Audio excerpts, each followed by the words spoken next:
തിരുവനന്തപുരം പൂവച്ചലിൽ തെരുവ് നായയുടെ ആക്രമണം. കുട്ടികളടക്കം 12 പേർക്ക് നായയുടെ കടിയേറ്റു.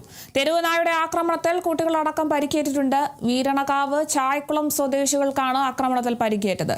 ഗുരുതരമായി പരിക്കേറ്റവരെ തിരുവനന്തപുരം മെഡിക്കൽ കോളേജ് ആശുപത്രിയിലും ജനറൽ ആശുപത്രിയിലും പ്രവേശിപ്പിച്ചു. മനുഷ്യർക്ക് പുറമെ 7ഓളം വളർത്തുനായകളെയും 10ഓളം കോഴികളെയും നായ ആക്രമിച്ചു.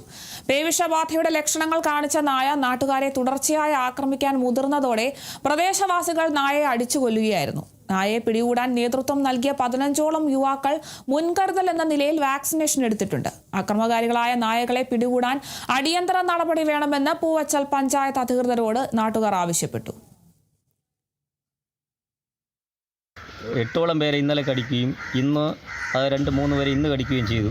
ഞങ്ങളും ബാക്കിയുള്ള നാട്ടുകാരെല്ലാം കൂടെ ഒരുമിച്ച് ചേർന്ന് ഇന്നലെ രാത്രി മുതൽ ഉറക്കളച്ചിരുന്നാണ് ഇന്ന് രാവിലെ ഈ പട്ടിയെ കിട്ടുകയുണ്ടായി. അങ്ങനെ അതിനടിച്ചു കൊന്നു. എന്ന് വെച്ചാൽ നാട്ടുകാരുടെ വികാരം കാണിച്ചാണ് പട്ടിയെ കൊന്നത്. ഇന്ന് രാവിലെയും കടിച്ചിട്ടുണ്ട്.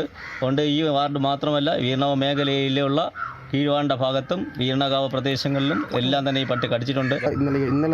ഇന്നലെ ഇന്ന് ഒരു 6-7 പട്ടികൾ തെരുവ് പട്ടികളെ കടിക്കുകയുണ്ടായി. ഒരു 2-3 കോഴി കടിച്ച് കൊന്നു കളഞ്ഞു. നമുക്ക് ഈ തെരുവ് പട്ടികളെ കടിച്ചതിൻ്റെ അടിസ്ഥാനത്തിൽ ഈ മേഖലയിൽ മൊത്തം അന്തരീക്ഷത്തിലൊരു വ്യത്യാസമുണ്ട്. ആൾക്കാർ മൊത്തം ഭയത്തിലാണ്. അപ്പോൾ അതുകൊണ്ട് സർക്കാർ സംവിധാനത്തിൽ ഈ നാട്ടിൽ നിന്ന് ഈ തെരുവ് പട്ടികളെ നീക്കം ചെയ്യുന്നതിലേക്കായിട്ടുള്ള സംവിധാനം ചെയ്യുക.